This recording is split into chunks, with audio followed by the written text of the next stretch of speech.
السلام علیکم ورحمۃ اللہ وبرکاتہ۔ صدقے کی مختلف شکلیں۔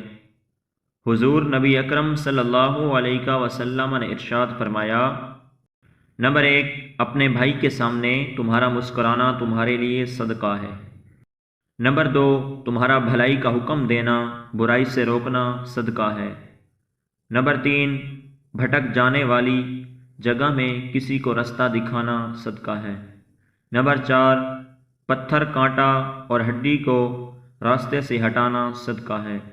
نمبر 5، اپنے ڈول سے بھائی کے ڈول میں پانی ڈالنا تمہارے لیے صدقہ ہے۔ نمبر 6، ثواب کی نیت سے اپنے اہل و عیال پر خرچ کرنا بھی صدقہ ہے۔ نمبر 7، اچھی بات منہ سے نکالنا بھی ایک صدقہ ہے۔ نمبر 8، ہر قدم جو نماز کے لیے اٹھتا ہے وہ بھی صدقہ ہے۔ نمبر 9، سب سے افضل صدقہ آپس میں صلح کروانا ہے۔ نمبر 10، ہر ملنے والے شخص کو سلام کرنا بھی صدقہ ہے۔